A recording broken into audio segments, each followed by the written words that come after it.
But in your notes, let's start with the design argument. It's also known as the teleological argument. You know, we had the argument from unfulfilled desire. Here's another argument for you guys. So the premise goes like this. Every design has a designer. The universe that has a highly complex design, therefore, or it follows, that the universe has a designer. It's pretty straightforward, pretty simple. Yeah. And pretty much agreed upon across all science.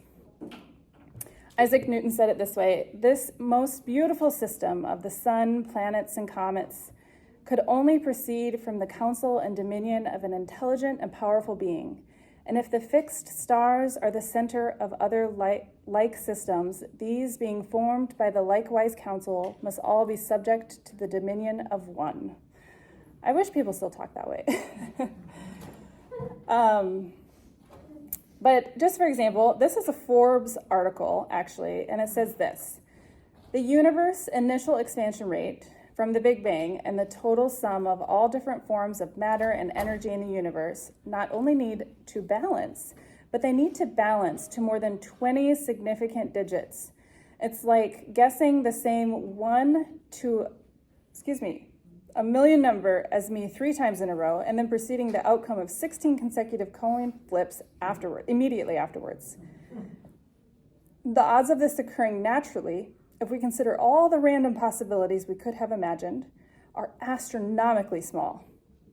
The fact that our universe has such a perfect balance between the expansion rate and the energy density today, yesterday, and billions of years ago is a clue that our universe is really fine-tuned.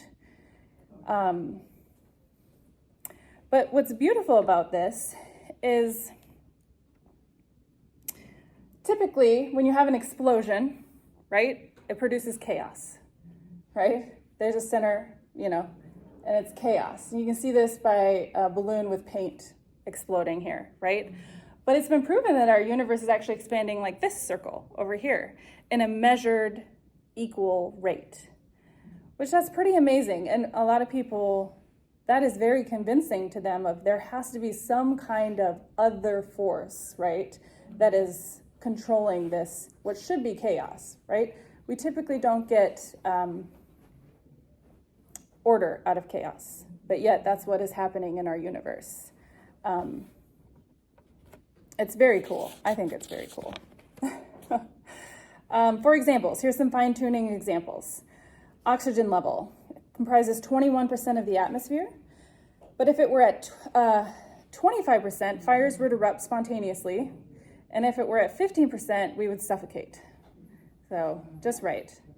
If gravity is altered by all of those zeros, 1%, our sun would not exist, and therefore neither would we. If the universe had expanded at a rate 1,000,000th time more slowly than it did, expansion would have stopped, and the universe would have collapsed in on itself before any stars had formed. Any faster, and no galaxies would have formed. So it's expanding perfectly.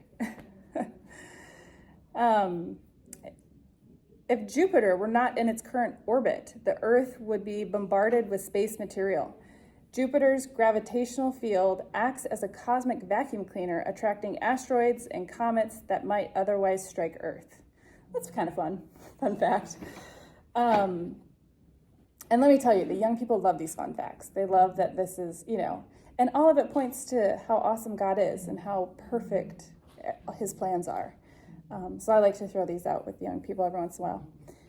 If the rotation of the Earth took longer than 24 hours, temperature differences would be too great between day and night.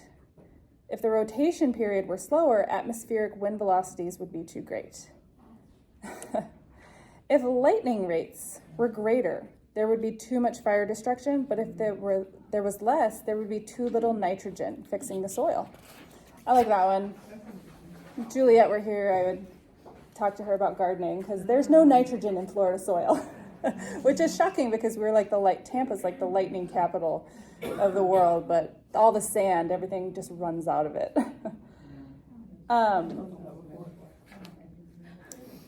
So I'm going to quote Hugh Ross. Hugh Ross is an astrophysicist. He's just maybe one of the smartest guys I've ever read. But for a long time, the first part of this book is he was talking about his personal story. He was, an atheist. He thought religion was ridiculous. But then he decided, which I thought it was so God, right? So he said, even as a child, I always felt a sense of awe concerning nature, right? He's a scientist. Its beauty and harmony combined with its staggering complexity left me wondering who or what could be responsible for it all. So he decided, I determined to investigate for myself the holy books of the world's major religions.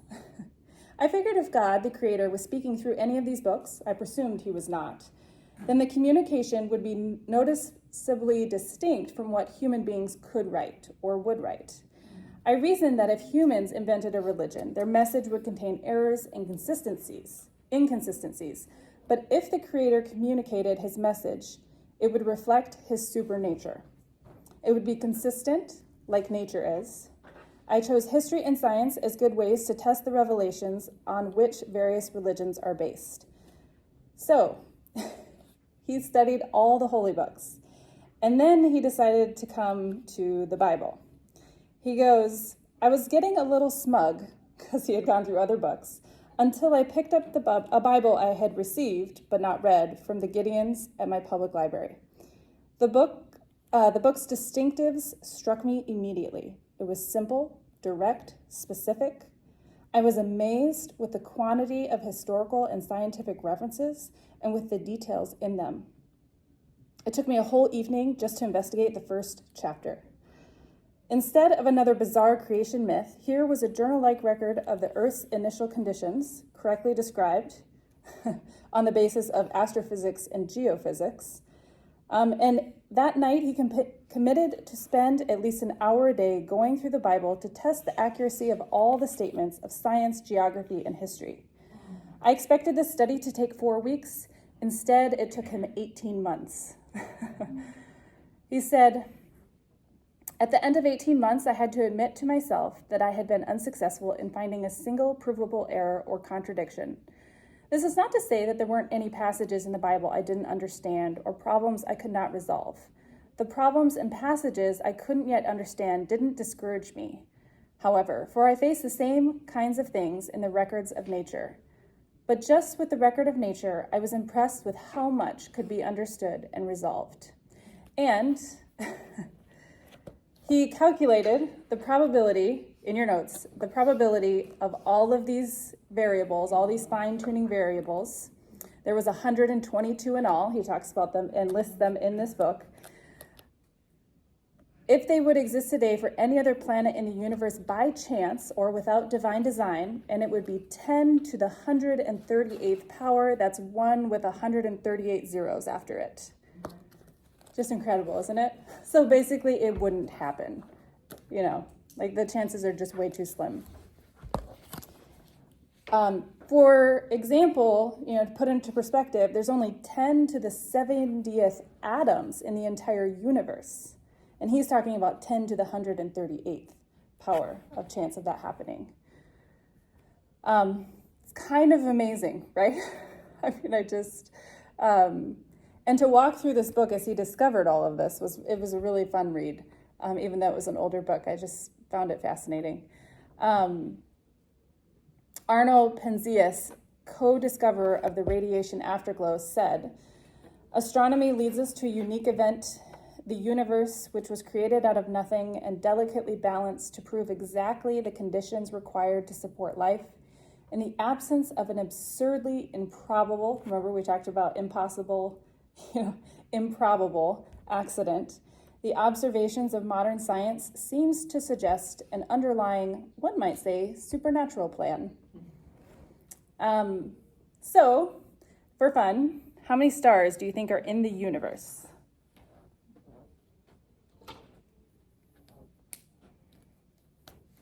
We'll start small.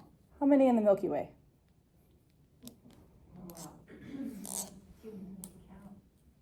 So if we do like to the power, right? Like 10 to the something power, what do you think the Milky Way is?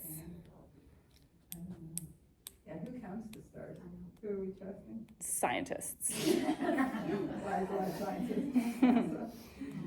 Yeah. Could tell you. No guesses? Whoever gets closer, I'll bring a prize to next week. Just enough, you There'll be 2 prizes. I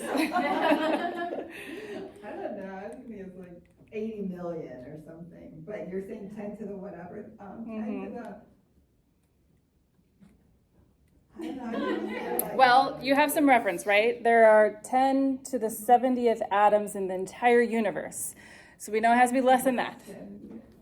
Yeah. Not everyone at once. Stick to the 20th. Yeah. The 20th? Yes. Okay, I like that guess. 30th. 30? 10 to the 30th.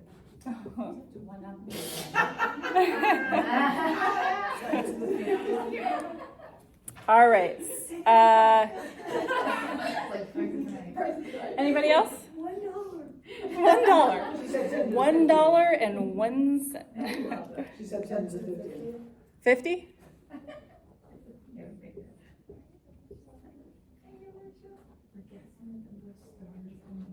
Anybody else?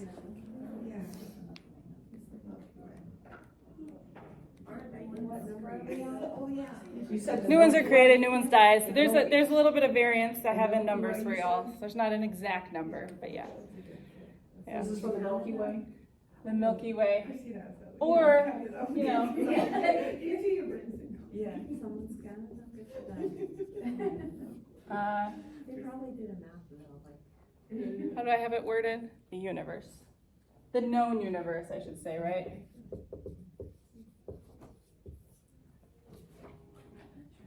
It has to be less than 10 to the 70th because that's the total number of atoms in the universe. 45 for which one?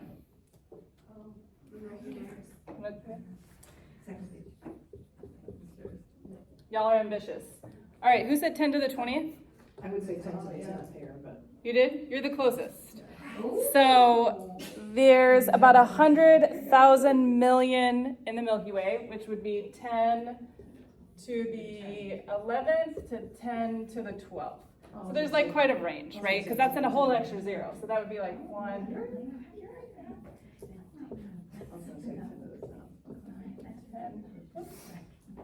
11. That's 11. Right? That's the Milky Way. So, universe.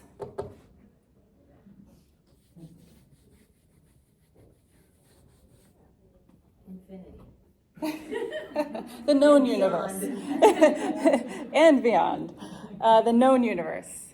Oh, the known universe, that's. 10 to the what? To the 24th. 4. Go ahead. Go ahead. 10 to the 30th.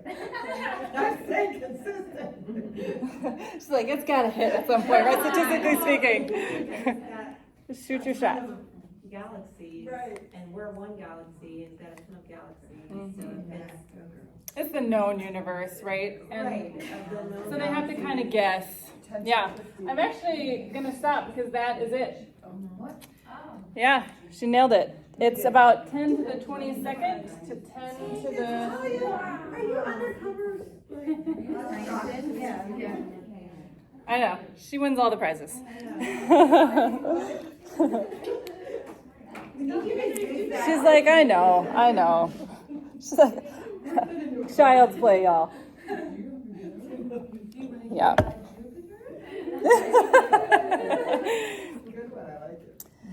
What's crazy about this, though, is the average distance between stars is 30 trillion miles.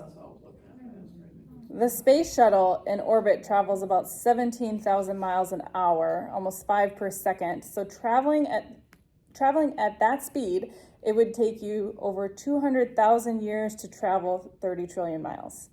It's just amazing, right? So I actually have a video for y'all. I literally spent like 45 minutes trying to get the sound up here, and it would not go. So y'all have to be quiet. I'll turn my computer up, but we tested it and we sat back there, Paige, and you should be able to hear it. Because I want you to see. I don't know why it does this, but I have to like take the screen off my screen for it to pop up there. So, see, I have to like take it all the way off my screen. So I'm going to do this, and then I'm going to do, oh wait, hold on. Let me see if I do this and do the full screen if it shows up. Nope, it doesn't. All right. So we're going to go here, we're going to go here, and then we're going to go here, and then we're going to go here. That's tricky. Trying to comprehend how big the universe is one of those questions that astrophysicists grapple with all the time. Trying to explain it in a way that's easy to understand, well, that's a whole other challenge. In 1977, Charles and Ray Eames, hugely influential American designers, released one of the most elegant and creative pieces of science communication of modern times, Powers of 10. It took the viewers on a journey from a picnic blanket near Lake Michigan to the edge of the known universe and back again.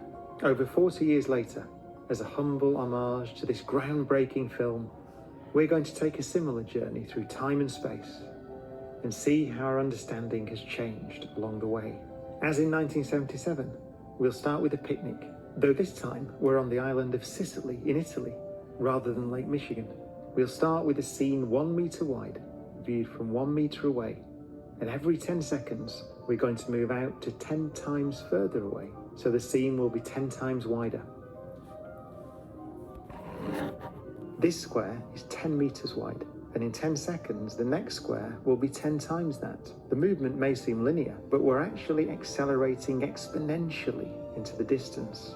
This square is 100 meters wide, a distance someone can run in 10 seconds. Well, if they're running at 43 kilometers an hour, just under the speed of your cat. 1 kilometer. Though our picnickers are indistinguishable now, we can still clearly see the impact of human activity on the world. 10,000 meters, or 10 to the 4 meters. This is the distance a supersonic plane travels in 10 seconds, and we're now reaching the highest altitude flown by such a plane. 10 to the 5 meters. This is the distance the International Space Station travels in 10 seconds. There it goes. From here on, human activity will be lost to sight. We're at the scale of countries. 1 million meters, or 10 to the 6 meters. We've long left Earth's atmosphere, and soon we'll see the whole planet. What a jewel. 10 million meters. The invisible magnetosphere shields us from the dangerous ionizing radiation of space. 10 to the 8 meters. This line extends at the speed of light. This is the time it takes for light to reach us from the moon's orbit, the age of moonlight. The Earth is now just a pale blue dot in a sky full of stars. Even as we accelerate away, the stars appear stationary because they're so much further away. So much empty space. Let's illustrate the orbits of the planets in our solar system, otherwise this could get a bit dull. Here comes the orbit of Venus, then Mars, and now Mercury. Since 2010, the NASA Solar Dynamics Observatory has been using an extreme ultraviolet filter to monitor the activity of our sun. Finally, we reach the orbit of the outer planets, the gas giants, but just specks at this distance. There's the orbit of Pluto, one of the dwarf planets of the Kuiper Belt, 10 to the 13 meters, and we're moving out of the solar system. In 2012, the Voyager 1 spacecraft became the first human artifact to make this journey, followed in 2018 by its twin, Voyager 2. Both were launched in 1977, the year the Eames were working on Powers of 10. We're heading into interstellar space. Our sun is just one of billions of stars, and still at this distance, the night sky looks very similar to what we see at home. This square is 10 to the 16 meters, the distance light travels in 1 year, 1 light year. Here's our closest neighbor, Alpha Centauri. 3 stars for the price of 1, with planets orbiting around them. I'd love to know what's going on there. Thanks to data collected by the Gaia spacecraft, we're building a detailed 3D map of the Milky Way. There are between 100 and 400 billion stars in our galaxy alone, and clouds of dust and gas like these nebulae where new stars are born. Images sent from the Hubble Space Telescope have been blowing our minds for a generation. As we move away, we begin to see the great flat spiral of our galaxy, a few 100 billion stars rotating around a black hole, Sagittarius A star, 4.2 million times more massive than our Sun. We now think supermassive black holes reside at the centre of nearly all galaxies. These two dwarf galaxies are the Magellanic Clouds, which together with at least 80 others make up what's known as the local group of galaxies. 10 to the 22, 1 million light years. Soon we'll pass the supergiant elliptical galaxy M87. And if we switch to radio waves, we can glimpse the supermassive black hole at its centre. Switching back to visible light as we traverse the Virgo supercluster, each tiny dot, not a star, but a galaxy. Billions of stars floating in an ever-growing void. 10 to the 24 meters, the limits of our vision in 1977. But over 40 years later, we can show a bit more. Clusters of galaxies arranged along filaments, like the Pisces Cetus supercluster complex. At 10 to the 26 meters, we switch our view to microwave, and we can now see the current limit of our vision. This light forms a sort of wall all around us. The light and dark patches show differences in temperature by fractions of a degree, revealing where matter was beginning to clump together to form the first galaxies shortly after the Big Bang. This light is known as the cosmic microwave background radiation. 10 to the 27 meters, 1 followed by 27 zeros. Beyond this point, the nature of the universe is truly uncharted and debated. This light was emitted around 380,000 years after the Big Bang. Before this time, the universe was so hot that it was not transparent to light. Is there simply more universe out there yet to be revealed? Or is this region still expanding, generating more universe, or even other universes with different physical properties to our own?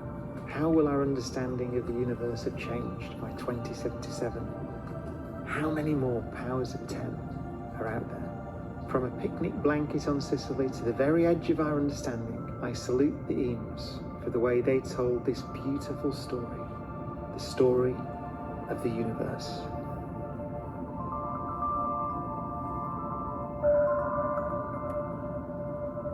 Pretty cool.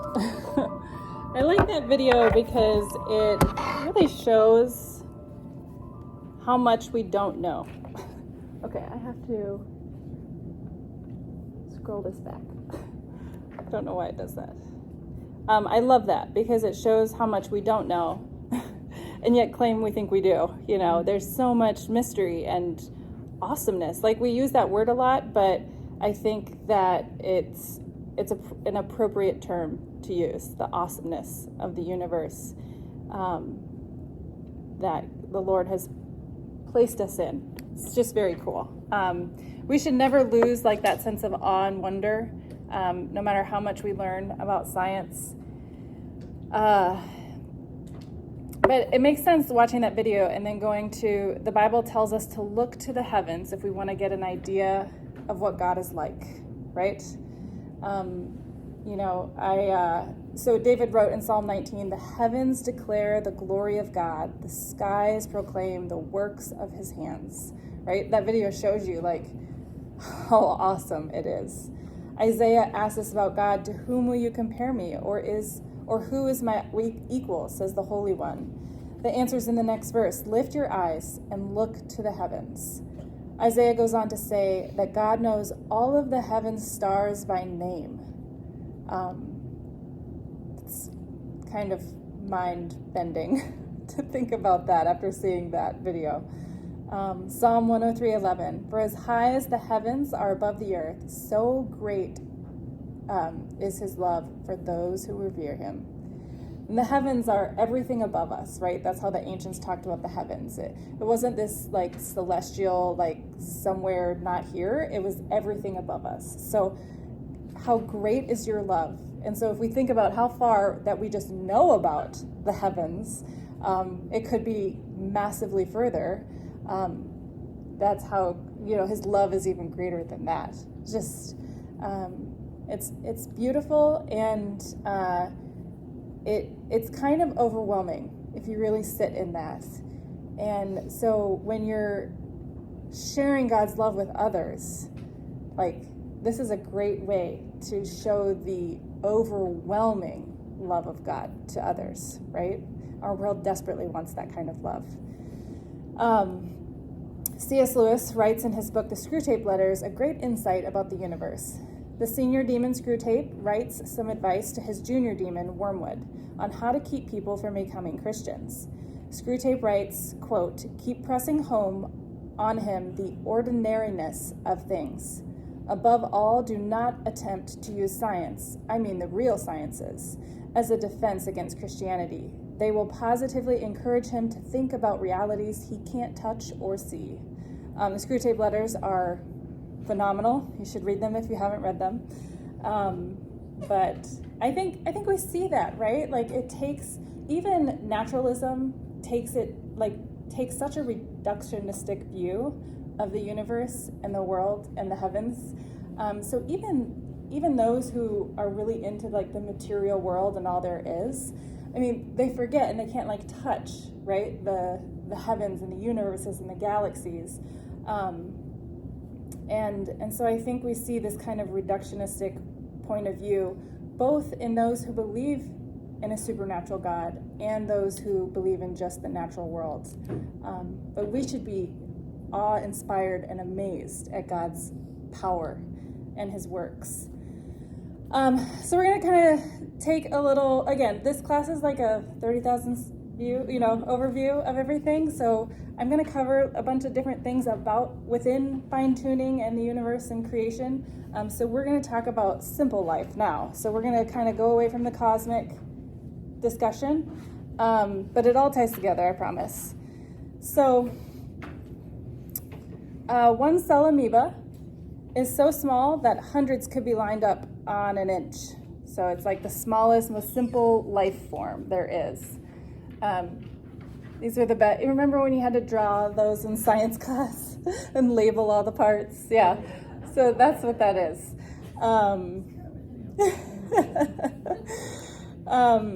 So naturalistic evolutionists claim that one cell amoeba came together by spontaneous generation in a warm little pond somewhere on a very early Earth. According to the theory, all biological life has evolved from the first amoeba without any intelligent guidance at all. But here's the problem, and the main problem for Darwinists and natural evolutionists alike, is not explaining how life forms are related, but the origin of first life, right? Or first anything. For this to be true, life must have generated spontaneously from non-living chemicals. And if you study science, you understand that biogenesis is like life forming from other life, right? We agree with that. But abiogenesis has never been done past the initial creation, right? So the fact that it has never been able to be duplicated, abiogenesis, so life spawning from non-living chemicals, right? So we claim as Bible-believing Christians that God created something out of nothing. But if you don't have an intelligent creator or designer, they really struggle to explain where that first life came from. And so this is kind of, I hate to say like got you, but that the burden of proof is on them to explain that. Because spontaneous generation was disproved in the 17th century. That's where we get the biogenesis and abiogenesis terms from. So ever since the 17th century, scientists have declared like spontaneous generation does not happen. Life doesn't form from non-life, no matter how much time has passed, right? And so this is one of those really big burdens of proof that anyone who doesn't believe in an intelligent designer has to shoulder. We don't have to, because we claim otherwise, right? Kelly, I think they were able, I was watching something on this, and I think at one point, maybe in the 50s or they were able to come up with one amino acid. Mhm. They were trying to like replicate the original soup Yeah. that originated life. And Right. they got one amino Yeah, with like acid. the warm, like low Right. oxygen, ammonia, Yeah, and something. like, Yeah. electricity and all these other things. Yeah. And they- But then it's like, okay, but where did the water come from? Where did the Right, hydrogen come exactly, from? yeah. Where did, you know, The like lightning, it's yeah. still like that origin Yeah. thing, right? So yeah, it was like, I think I read about that, and it was like a lower oxygenated environment, ammonia, and like something else. I think I have notes in my other binder. Water vapor, gases, yeah, because they tried to replicate a primitive ocean. Exactly. But where did the primitive ocean come from, right? So you still have that burden of proof, right? Yeah, yep. It's really interesting, it's really a fun study. Like, I think at some point you should all read about this so you have some frame of reference. So when it's brought up, you're not like, oh my goodness, I've never even heard of that, But also, if they're making certain claims, like, right, remember back to tactics, like the burden of proof is on them, not on us.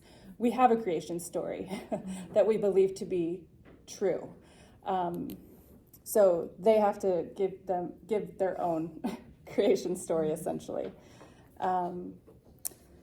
What's beautiful about this is we look at this little squiggly guy up here. This is DNA.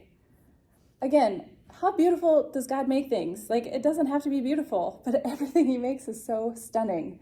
That's super resolution imaging with DNA. They like painted it, essentially. It was really cool.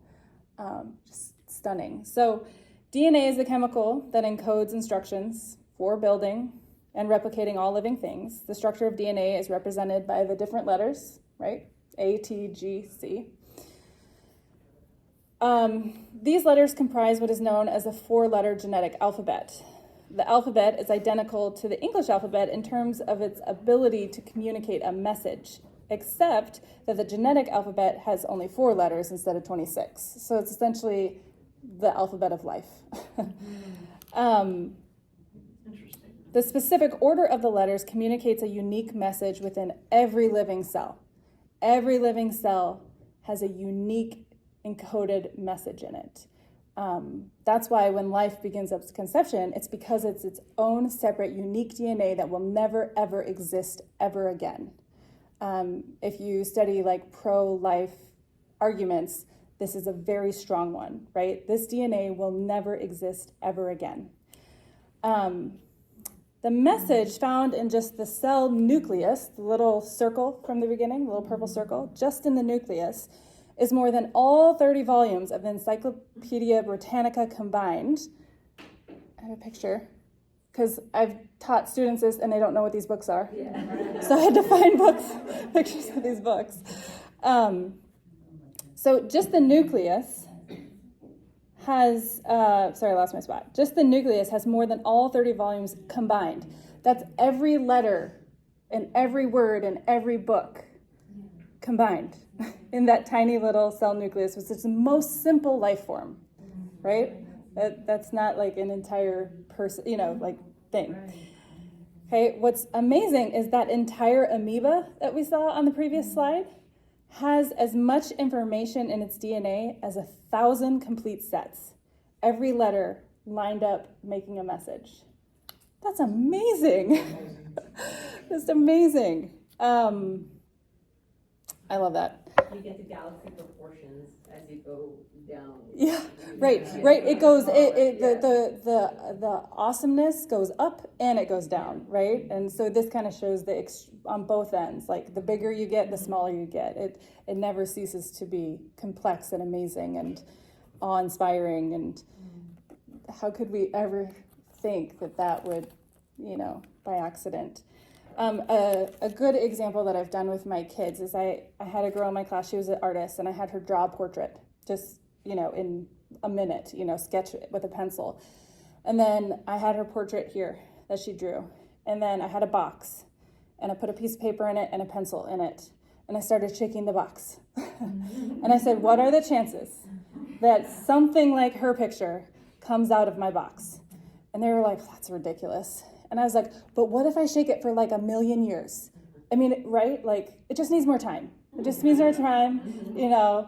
I just have to shake it a certain way, and then it'll eventually turn out, right? That's the absurdity that, and they all were like, that's absurd. I'm like, you're right. It is absurd to think that the universe, in the tiny, from the tiniest single cell amoeba to the galaxy, just the known universe is just all by accident. It's just crazy. So let's see, page 106.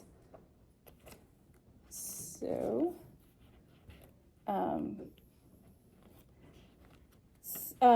this is Hugh Ross's book again. Yeah, that's the right one. Let's see. Make sure I have the right section. It's not underlined for some reason. For life to be possible, more than 40 different elements must be able to bond together to form molecules. Molecular bonding depends on 2 factors: the strength of force of electromagnetism and the ratio of mass of electrons to the mass of the proton, right? If any force were any larger, they would hang and not grip tightly. They just wouldn't connect, right? None of the atoms would connect at all. Size and stability, I'm sorry, I'm going to skip that because I don't want to run out of time again. So life molecules cannot be built unless sufficient quantities of all elements essential for life are available. And so that's what we as Christians have, right? We have a creator that makes all life things available. And so when people say, well, it could do this by some fancy scientific way and all of this, it's like, okay, but where were the available sources for that life? And so that's just the kind of hang up again. I'm actually not going to read all this. If you want to read this, I recommend this book. It's fantastic. It's by Hugh Ross. It's The Creator in the Cosmos. I don't want to run out of time, and if you all have questions, I want to be able to answer them. So I try to think. But the absurdity of like this, the letters coming together and forming a thing, it would be like if my kids were eating, the alphabet cereal. Do you remember that? I don't think do they sell it still? I don't know if they make that anymore. I loved alphabet cereal. But it would be like if they poured a bowl and in the bowl it spelled out, Mom said, do your chores, like that's how crazy it was. Or a Boeing 747 was the result of a tornado hitting a junkyard. Like order does not stem from chaos. And we know from the beginning of the universe, it should have been chaotic, but instead there was order. So any questions about that? It's just so cool. Like, again, it's not salvific, right? For us to like know all the details of this, but science and faith are compatible. And this is a really big issue in the culture today. So to kind of make another turn for you, we're going to talk about fossils a little bit. So this quote says, the extreme rarity of transitional forms, that would be like half-formed creatures, in the fossil record persists as the trade secret in paleontology. And he's a former evolutionist. I don't think he's an evolutionist anymore. And even Darwin struggled with this, right? The lack of transitional creatures. When Darwin wrote his books and papers and stuff, he assumed that in time we would find transitional creatures. But we really haven't found that many transitional creatures. Transitional fossils would be in the thousands, if not millions by now. However, we lack almost all of them. So Jay Gould, who is this guy, he says this: the history of most fossil species includes stasis. They appear looking much the same when they appear as when they disappear. 2, sudden appearances. Like in any local area, a species does not arise gradually, but instead appears once and fully formed. The extreme rarity of transitional forms in the fossil record persists as a trade secret of paleontology. The evolutionary trees that adorn our textbooks have data only at the tips and nodes of their branches, and the rest is inference. However reasonable, not the evidence of fossils. He's a Harvard paleontologist. So here's an example. The Cambrian explosion, which you probably studied in school. This is essentially what they call biology's Big Bang, and it's produced the most fossils known to exist in the fossil record. They appear abruptly and fully formed in the strata of the Cambrian period. So, there you go. What's the Cambrian period mean? There are different, like you have like the prehistoric, the Paleolithic, the Cambrian. It's just a different period of time within. Yeah. So without intelligent intervention, you would have to believe that 1, something arose from nothing, the origin of the universe.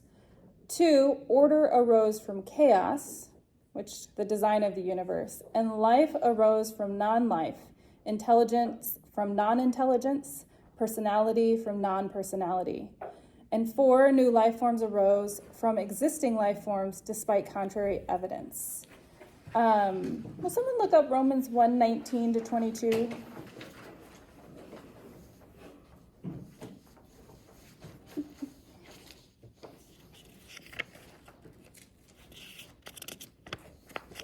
I've got it. Great. 1:19-22? Yes. In the middle of a sentence, is it okay? Oh, you can read 18 too.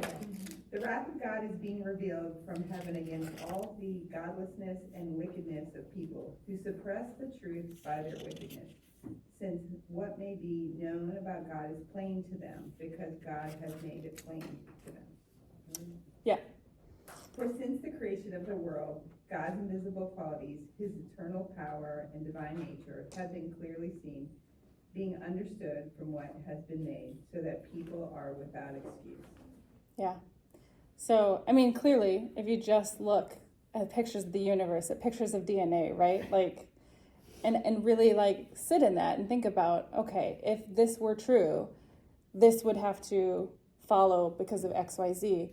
And it just feels like nonsensical at times, right? Like a non-intelligent creator. And then all of this is just here. When you look at the simplest light forms or the grandest, galaxy, like the Bible even says God's attributes are clearly evident, right? But because of their wickedness, they suppress the truth. So as people who believe in an intelligent design and designer, we believe that the universe has exploded into being out of nothing, right? God spoke, and there it was. A universe with over 100 fine-tuned life-enabling constants, and life that has been observed to arise from only existing life, right? Consists of thousands of millions of volumes of empirically detectable specified complexity, and leaves a fossil record of fully formed creatures and that do not change and then disappear. So perhaps the strongest evidence we have that the physical universe had a beginning is the second law of thermodynamics, which states that in a closed, isolated system, such as the whole universe, the amount of usable energy is decreasing.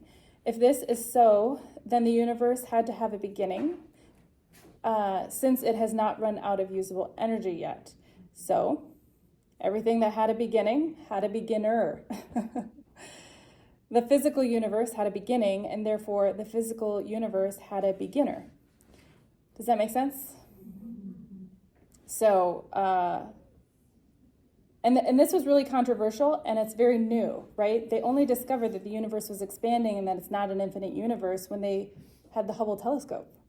And they studied microwave radiation colors, the red waves, I think. And so kind of like when Copernicus claimed that the center of the universe was the sun. And even people in the church were like, heretic, excommunicate him, right? So if God created the universe and he wants to be known, right? We can study the universe he created and know more about God. I think that's super cool because not every religion believes that. Dr. Francis Collins, a former atheist, said this: "The Big Bang cries that should be out. out for a divine explanation. It forces us to the conclusion that nature had a definite beginning. I cannot see how nature could have created itself. Only a supernatural force that is outside of space and time could have done that. I love that. Nature could not have created itself. So we know that the universe is expanding. The expanding universe means that matter and energy are not eternal or self-existent. And that also speaks to its distinction apart from its creator. The present observable universe had a beginning, and the present observable universe will have an ending, right? It's going to run out of energy one day because it's expanding.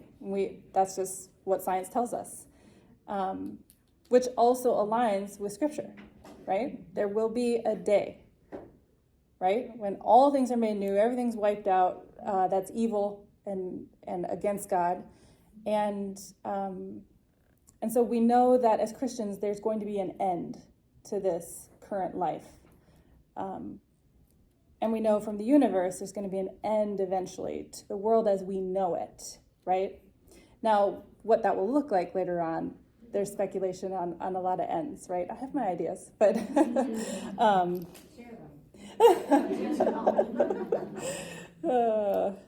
nope.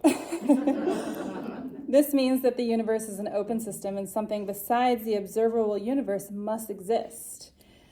This creates a major problem for the philosophy of material realism, that matter and energy are all that can exist. We give evidence for Christianity because we ought to live our lives based on truth. Socrates said that the unexamined life is not worth living. Therefore, the unexamined life is not worth believing. So the bottom line is either God created us or we created God. Either he exists or he is a creation in our own minds. But either way, you have to have a certain amount of faith. And then I just have here, this is the story of the cosmos, and page 170. Here we go. So back to, there's a beautiful picture in here. This book has lots of beautiful pictures. But I love this. It says, the author of The Hobbit and The Lord of the Rings might seem at first an unlikely figure to guide us in a cosmic renewal of vision, but Tolkien's stories of Middle-earth are compelling in no small part because they were not the results of a purely inward-looking imaginative process. Rather, Tolkien's imaginative vision reached both inward and outward, and his interests extended beyond literary and linguistic matters. It is worth noting some of the evidence for Tolkien's attention to science and natural history, as it helps us understand how he is able to form fiction to portray the cosmos as richly meaningful. So just a little background, this is Holly Ordway wrote this, who did the imaginative apologetics book. And I just love that she points to this because it goes on and talks a lot about, but it says, Tolkien could recognize the hand of his creator in the cosmos because he was interested in the world around him.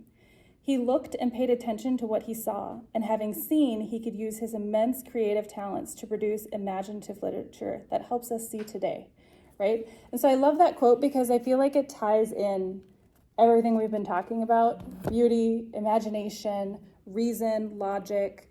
And we recognize this by looking at the world around us. And I think a lot of times people miss it because we're looking down at our phones or on screens and we're so distracted that I think if more people just lifted their eyes to the heavens, looked at the nature, right, studied and were inspired and in awe of the creation around us, I think that would give us a deeper theology of who God is. I think people miss a big picture of who God is because they don't even look around them. And so I try to encourage my kids, nature, nature, nature. I think that's the homeschool mom in me.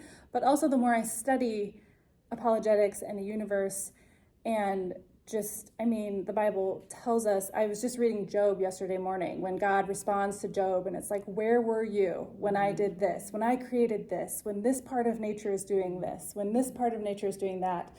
And I was just like, this is a really good prep for this class because it just shows, you know, it's God's own words just showing him like look around you, right? Like, I am powerful, I'm all powerful, I'm distinct, and you're missing that by not looking at that. And so I think, to me, that was really convicting. Like, oh, I'm maybe looking at my phone too much, or maybe, you know, in a building too much without a window, or, you know, and just looking at the beauty and awe of nature and how that informs our theology, I think is really important. And it helps us point to others because nature is there, you know, it's something that's readily available. So I hope that was helpful. Like I said, there's a lot of camps of science and the age of the earth, and it's okay if we don't agree on that, right? We can still be in the body of believers, and we can have meaningful discourse about it. And I love to talk, I talk to my kids all the time about, you know, like, well, I read this, what do you think about that? Or I read this in scripture, how does that relate to this? And I think that it's incredibly important that it's a peaceful, nuanced, gracious conversation. Okay, so like I said, I'm wary of those who are unnecessarily dogmatic when it comes to these things. I think that you can love the Lord and I'll see you in eternity, and your age of earth and my age of earth, guess, which that's what it is, are not the same, right? Okay. Any questions? I finished early today, y'all. A comment. Yeah. Kelly. So I love your bottom line, and going back to what you said, that we have a creation story. People who, you know, don't believe it also have a creation story. Mm-hmm. But I think our creation story, because they're both faith-based, right? But our creation story says that Psalm 103 that you have over here. Our creation story says, "For as high as the heavens are above the earth, so great is his love for those who revere him." And their story is like, you're insignificant, you're Yeah. just a speck Right. of nothing. Your life is by chance. You have no love, or love is just an emotional thing. Mhm. So it's like, it's almost like, okay, we have the faith here. Right. I'm gonna choose this faith. Yeah. You know. I think we've talked about this a little bit in passing it when you were at the table with Ben. I think Ben was there. But yes, I totally agree. It's like, if you have to put your faith in something, what one is more appealing, and two makes the most sense, right? Like both of those things. And that's why I love Gavin Ortland's book, The Beauty of Christian Theism, because he compares naturalism to theism. And his thing is like the same. Like if you could choose where you place your faith, it feels like there's no contest. You know what I mean? Like, it's just like, oh, who doesn't want that love that, you know, that's bigger than the universe? It's just amazing. But I think we forget how big the universe actually is. We get so wrapped up in our little world. And as that video showed, you know, it's pretty tiny, our little world. Yeah, I love that. And I think, it's a great tool to use when talking with people. If you're having a gracious conversation about, you know, science and faith, you can point out that it takes faith either way. So what's more appealing? What do they want to be true? Kind of like Puddle Glum, right? Like, well, you know, I'm going to believe as a Narnian whether it's real or not. And then that's a beautiful like stepping point into like, what do you want to be true? You know, and if they're like, well, I just want, and it's like, okay, well, there's other issues there. But if most people would be like, well, it would be awfully nice if Christianity were true. If we present it in this beautiful, imaginative, you know, way. I love that. I think, yeah, that's a really good point. This quote I love. It's kind of an amalgamation of quotes. So the last part is from Dante. The last sentence is from Dante, but it says, as you enter into the story yourself, ultimately, I hope you take your Maker by the hand and see his glory, and dance with the one whose love moves the sun and other stars. That line, and dance with the one whose love moves the sun and other stars. That's the Dante quote. But we should picture that. That's like what we get to do for eternity. We get to take the Maker by hand, we get to see his glory, and we get to dance with the one whose love moves the sun and other stars. It's beautiful. So I will pray us out, and I'm glad y'all were here. Let me know if you have any questions. Like I said, I have a stance. I straddle a lot of things, and I always keep it very open-handed with, I'm willing for my mind to be changed. Like just open-handed, as I grow in the Lord and as I study more, I'm willing to change my stance. And I think that's how we should approach this topic. So, does that make sense? Just kind of a